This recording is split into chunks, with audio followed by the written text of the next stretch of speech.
Hello guys, welcome back to another video. When exercising, do you find yourself getting tired quickly? Well, in today's video, I will discuss the concept of endurance. I will discuss the factors that contribute to good endurance, and I will be explaining how to improve your endurance. So let's get into the video. So what is endurance? Endurance is your ability to withstand pain or discomfort over a prolonged period of time. The higher your endurance, the more you're able to withstand or tolerate pain. Now, there's two types of endurance, mental and physical. Both are important, but mental endurance is more important because when your body starts to fatigue, you can push yourself through the workout or through the physical activity if you have lots of mental endurance.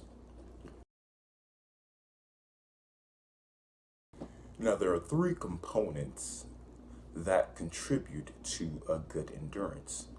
That's your neuromuscular connection, efficient respiration, and efficient blood flow. So what is the neuromuscular connection?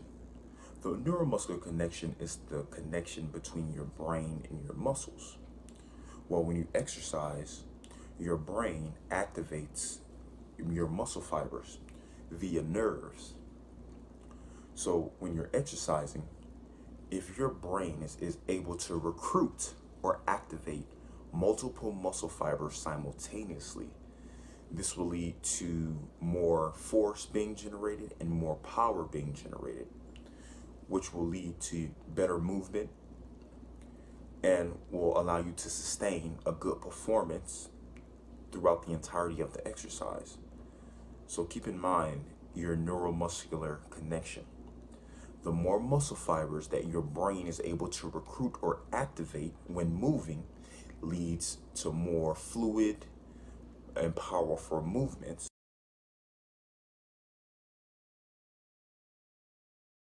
Respiration. What is the main function of the lungs? Well, to get oxygen inside the body and to remove carbon dioxide out. Well, if you have healthy lungs, it serves you well during exercise because during exercise, the demand for oxygen and energy increase significantly. So having healthy lungs allows for the efficient transport of oxygen to the muscles and cells, which will lead to your muscles working more efficiently, and it will ultimately prevent you from fatiguing or experiencing fatigue during the early stages or middle stages of exercise. So efficient blood flow is also important for good cardiovascular endurance. Why? Well, what does blood transport? Blood transports oxygen. What does cells use in your muscles to produce energy? Oxygen. What is the energy used for that's produced by the cells?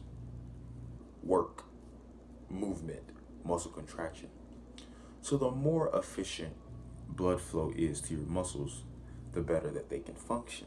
And as a side note, I think it's important that I mention the myocardium. The myocardium is the muscle layer of the heart. This layer of the heart is responsible for the strong, powerful contractions of the heart that lead to the efficient delivery of oxygenated blood to the tissues and muscles.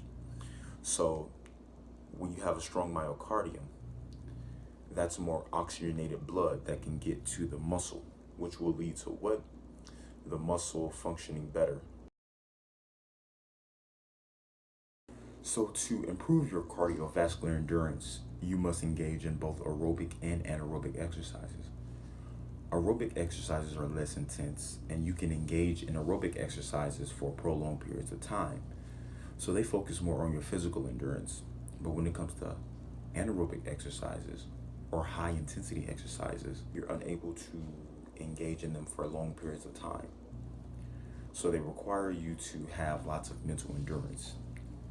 And it helps you improve your mental endurance to engage in high intensity exercises. So engage in both aerobic and anaerobic exercises to improve your endurance.